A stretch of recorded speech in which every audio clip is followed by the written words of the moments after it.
where do we start with? Should we go with the big one? Got to start with a bang. Okay, let's go with it. Let's go with it. Shout out So to them though. They did a real good job of keeping the card moving. Yeah, no yeah, cons, they unnecessary were on concerts, time. Yeah. anything like that. Saudi is going to be the new entertainment capital. Watch with what Turkey's doing. He's doing a great job keeping everything on schedule. So we had the sequel that everyone in the boxing world has been talking about, waiting for. The first fight was fireworks. We saw both fighters all gas, all gas down to the pedal to the metal. We saw that fight also have a little bit of controversy because people were like, "Well, I thought my guy won. I thought my guy won." We thought referees were kind of being funny. We thought somebody swept the other person. Like it was so many debates within the boxing world with that fast fight, which was Bivol versus Beterbiev. The second one did not disappoint.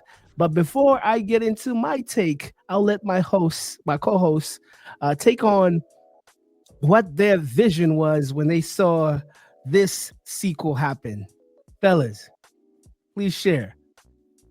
Coach, you go first, Coach. Oh man, I absolutely love the fight, the back and forth action. What we talked about last week was what I talked about last week was Bivol's determination. He just seemed very determined, and early on you could see him planting his back foot in the ground and letting it be known that he would not be pushed around this fight.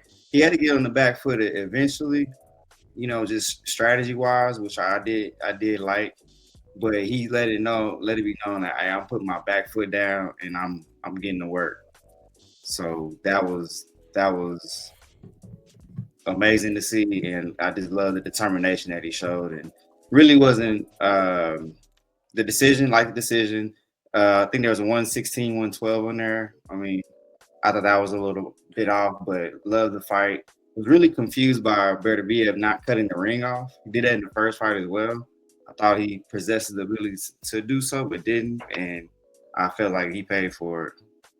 All right. I want to echo a lot of what you're saying here.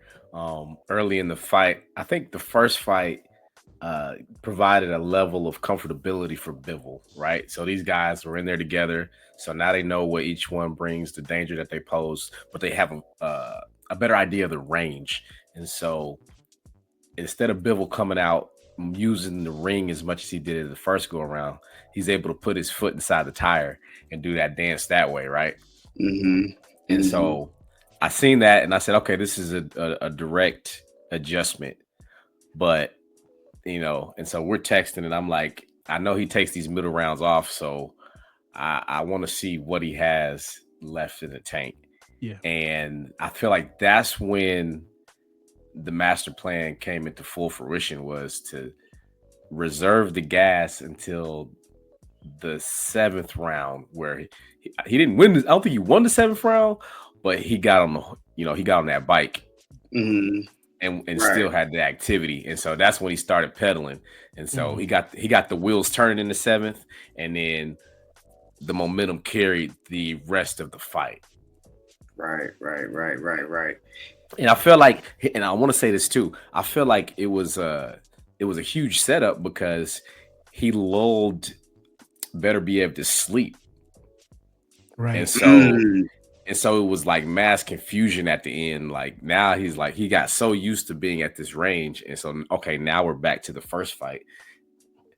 And yeah, I feel like that was beautifully orchestrated.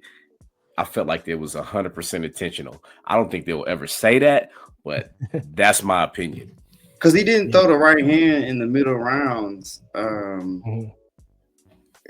There was a good 2 rounds maybe where he didn't throw the right hand. Mm-hmm. No, he legit took the 5th and 6th off. We thought there was some people that thought he might have had an injury in the middle of the fight, and then he had somebody that was his legs and stuff like that. So getting that lactic acid out of there. So, yeah, he definitely came in prepared for this fight. Yeah. Well, before I give my take, hit a like, hit a comment, and put a comment in there because I I tend to have the rub of giving controversial takes, but let's see how this goes. I did write my points down of how I thought the flow went. I was very intentional not to even engage in the group message because I was seeing this fight as a from another angle. But again, you guys, weirdly enough, I didn't share any points. I mean, I didn't share, but I found very similar things that you guys saw. So I think I guess I was in the right space. I really thought this was a high game of chess, but a different game of chess with explosiveness. If that makes sense, you know what I mean? Absolutely. Like the first 1 to 4 rounds, I think Bevel was very clean. He controlled the fight. He was We know Beterbiev is a monster, but Bevel was using his his strong points, his warrior approach into like kind of like baiting you into getting into it with him, but again keeping that safe distance and doing very great counter punching, right? And then it went into, like you guys said it, like he kind of stopped in the mid, and he kind of gave Beterbiev kind of an awakening. And then Beterbiev started throwing nukes, kind of like, he started throwing nukes like from round 5 to 8. I was like, oh man, Bevel may be in trouble because this was what I wanted Beterbiev to do in the first fight, where start early and keep that momentum going. So from like 8 to 5, Better Beef there being Better Beef to me. And you could see Better Beef's power was highly respected, even leading prior to that fight, prior even to the first fight.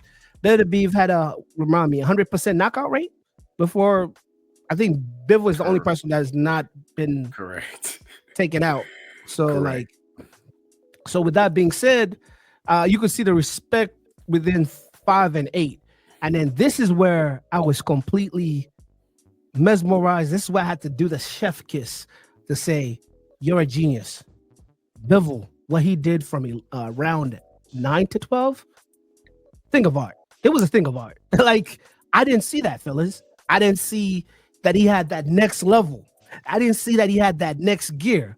Yes, I was writing my notes and thinking, like, how do you step on that gas when I thought you were done between 5 and 8? But that 9 to 12 was just different level exchanging. Even I was even seeing the exchanges. We do even have a clip from round 11. The exchange was not even phasing Bivol. Bivol was just eating them and just giving, like, he looked stronger, getting stronger and stronger and stronger and stronger. That it kind of reminded me that these two guys are just great dance partners. But it also reminded me that, bruh, I don't think Canelo will ever want to fight Bivol again. After what I saw in that 9 and 12th round, that man is a champion, and he deserved everything. After that, I was like, I still think Beterbiev is a monster, and he could have done so much because that 5 to 8 was scary. But this dude showed me a level that I'd never seen. So I kept my take to my. You saw in the group chat, I stopped after the fighting. I stopped messaging because I was just absorbing greatness, and I want to see a third one. There were definitely times where I was in fear of the danger that Beterbiev posed because that I feel like that was the left foot was stepping on Bivol's front foot, and I was like, oh, he's gonna catch him. Yeah, the referee said something too. Mm-hmm. And I feel like this is probably the first time we've seen Beterbiev frustrated and result to less clean tactics. But let's talk about this. No real clinches this fight. Nah, no real clinches. Like the middle the round a little bit, right? I think so, but you're right though. I know what you're saying though. Like, just there's no clinching energy between these guys. It's just respect. Like, there was just mutual respect. Like, we're gonna, whoever the best man is, we're gonna decide it. Clean boxing, none of that. The only time they got tangled up was like the end of the round, and it just dissipated. But right, I loved, but the mentality it took for Bivol to really go in there, and he had to take a little bit of punishment but Mhm. you saw true determination. Like I feel like we really saw a true champion Saturday, and I think that's what I think a lot of boxing fans appreciated about that Right. performance. Because you Right. like, I mean, you talk about these things like, what does it look like? That's what it looked like. Like he was cut after the final bell. He had to withstand a little bit of adversity in the middle rounds, and put his foot down from round one. You know, so We're talking he, about a man that literally lost everything, right? yeah, Before the first fight, he was divorced. He his lost his girl was talking marriage, mess on him. Yeah, and he literally lost his belt. So this is a man that lost it all. I hear a beep in the background. is that me? Is that me? I'm gonna mute myself a little bit. Oh, yeah, Uh, I think it's Cam. But all is good. Um, but I won't lie to you. I think I became even a bigger, better beef fan because even I was, of course, like every other boxing fan, I'm like, oh my god, Bivol, right? Like you're the man. You're the light heavyweight king, right? But there's still that so many things and so many different angles hit me. We are seeing a 40-year-old fighting, bro. correct. Fighting a very dangerous Bivol. And the amount of accuracy that Bivol was fighting at, he was fighting at a high percentage clip. Oh, his punches was so accurate that he didn't even knock him out, you know? And you're 40. Beterbiev is a monster. We Sorry. do, yeah, we do need Beterbiev to is a take a monster. moment. Like for We being do that need to take old. a moment. Yeah. And We do need to take a moment and acknowledge that because yeah, Bivol only won by the slimmest of margins right. and executed a near flawless strategy, and he still only won by just a little bit. Marginal. Yeah. Mhm. So hey, I want to see a third one, but before we do that, so let's lay this table out for my good brother Cam G, and he's been talking about this. Well, like weeks on leading up, which is scorecards. What do you think about that scorecard when they read it out, Cam G? The table is all set for you, and what you've been seeing, the consistency that you've been seeing with the scorecards, and when it comes to the Better Beef and Bevel, or even other fights that you've been seeing that you've been kind of like. I've been reading your text messages, and you sound frustrated with what's going on right now within the boxing world. Well, we might it might be a good tease for later. We're having a fire Yeah, alarm malfunction over here, fair, so fair, fair, fair, fair, fair, I'm gonna leave for just fair, a second. We fair, will fair. note that Bill's promoter called out the judge who scored the draw. Oh, he stepped up. He was like, "Yo, that was crazy though." The call for the draw. That I don't know. I I don't know don't what that judge. I don't think so. I think I respect it. I don't know. Like Did you see the AI scores? What do you think about the AI scores? the AR score leans to almost a draw. Like it's Right. and then so it's an interesting concept too because that's all based on statistics. So I mean that's probably closer to a amateur scorecard. Considering that you taking the compu stats Mm-hmm. and you award around that way. Mm-hmm. And the way they were aggregating them, there was so many criterias that kind of skewed the actual. You have to have the human experience to actually see what's going on because they considered aggression and Beterbiev was scoring high on aggression or punches thrown versus punches landed. And if Hmm. you're looking at that fight, yeah, Beterbiev looked active. He pressed a little bit, but he was not as accurate as Bivol. Bivol Hmm. on the angles and there was so many things that I don't think AI. It just there's something about the human eye. When you see something, you see something. Like if they brought AI to see, let's say, if you ask AI who's the best player of all time in basketball, right? They'll go for efficiency. Maybe Kevin Durant will be the best, or Shaquille O'Neal. Like, what's his percentage? What's his field goal percentage? Right. 70%. Oh, he's the best. And they'll look at Kobe at a 30 or 30 from three and like a 44 career, and they're like, No, he takes too many horrible, but the human eye sees something different. Or if you bring Michael Jordan, his statistical numbers versus like a KD who's efficient. He doesn't waste the dribble. He doesn't waste this. He's a scorer. If you asked AI based on the variables that you put forth, without the human experience, without the feeling of what a dunk can do to change a game, like, or without that last minute block, it's something that changes energy within the team. AI cannot tell you that. AI is just going off straight Right. percentage, and you'll be surprised who will be the players who will be getting the most money in the league. Probably be some European guy like Giannis who just is scoring like 60% because he just dunk on everything. Right. And that AI can't And account for cannot account for that. it can't account for the defensive display that Bivol put on as well. Exactly. Oh my God. Oof. Oh, I was oh, honestly yeah. because I was looking at the faces of both of the men, because I feel like that played a part in the last fight too. As far as the outcome goes. And like going midway through this fight and going into the second half of the fight, I was like, uh-oh, like Bivol might walk away the cleaner man.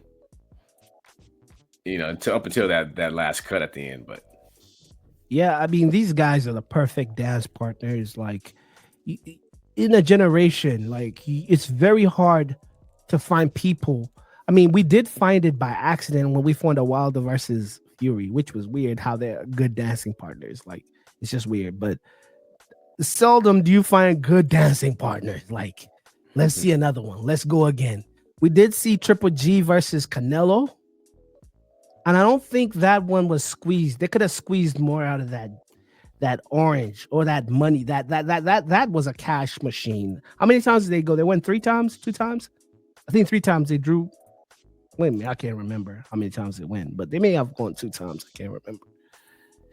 But I think this one has enough. When Biggie said, "Believe me, sweetie, I got enough to feed the needy." This is that. There's more in this piñata. You have to hit this thing, get all the money's worth, because these guys could go again. We need to get him, and it has to be soon. It has to be soon. Oh, what we have here. Oh, yeah. Hey, we holding it down, my brother. Hey, we holding it down. The smoke alarm it may have taken the victory for now, but we coming back. With a vengeance. It looks like we have a few other. We have some stuff in on YouTube, but hey, I'm not even like comments. But hey, keep the story going on this front here. Let's go. What's next for? First of all, let's start with after Beterbiev. Do you think now it's just ride the horse throughout the sunset and just go somewhere in Russia or where it's from? Trilogy. How about him fighting? You called it. It was you, or I think it was you. Him versus Jake Paul. Beterbiev versus. Is it worth the trilogy? Well, that's what I want to see. No, they pretty much said it afterwards. They pretty much looked at each other and they said it. And Turkey got in the ring and said he held up the 3.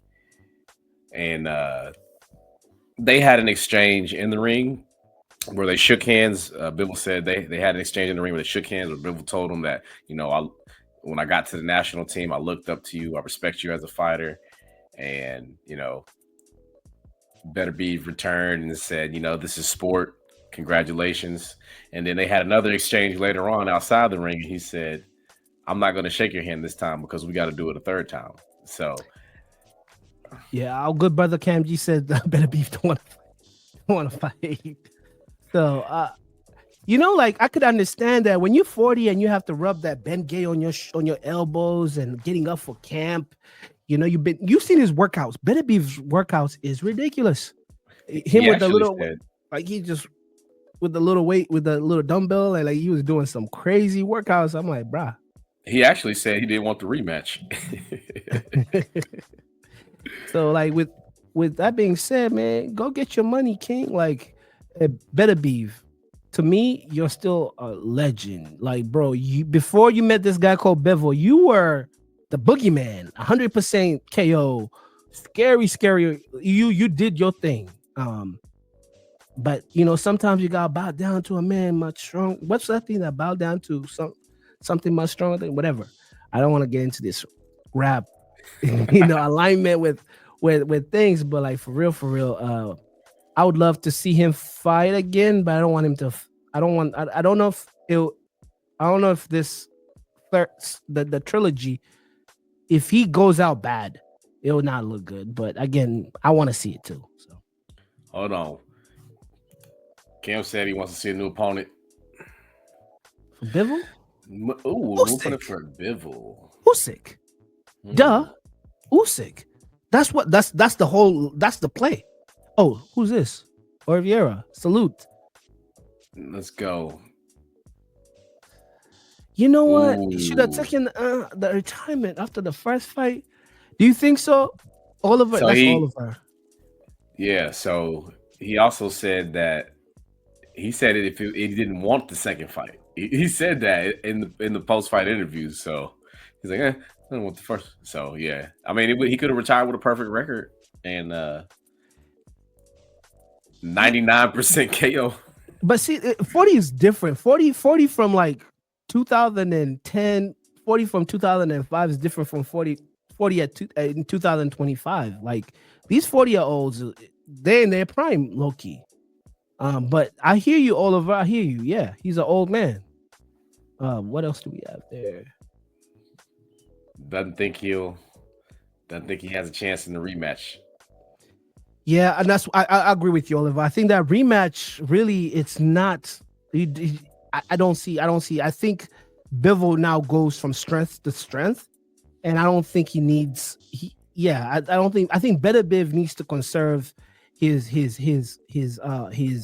legacy.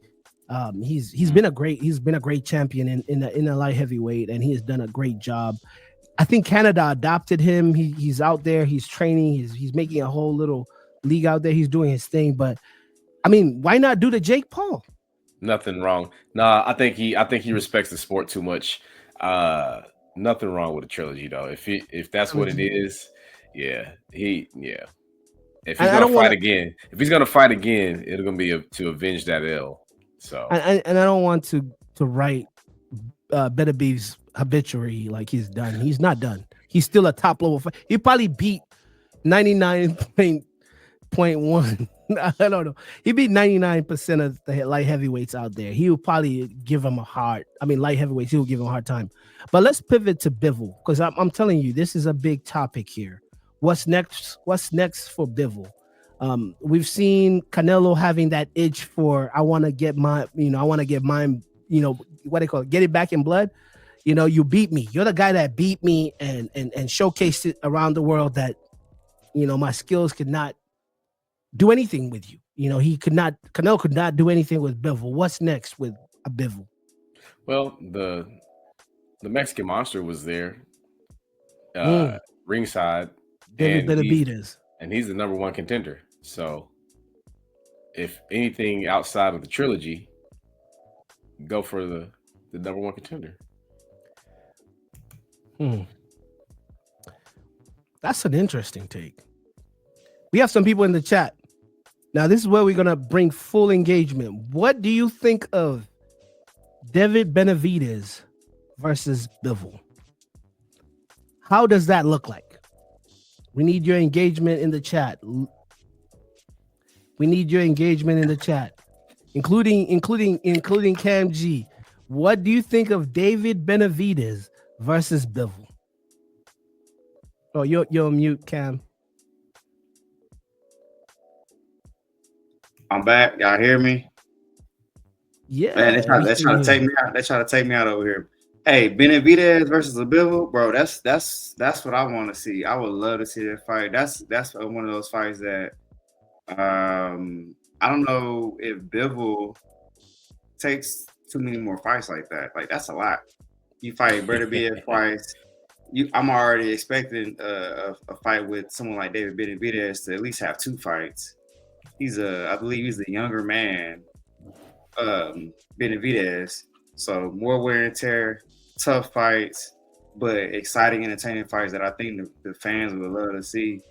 That's why I said in the chat I would love to see a new opponent for Bivol. Just Well, just because he's exciting, he's picking Bivol. You know, he has some good take about the game of boxing right now.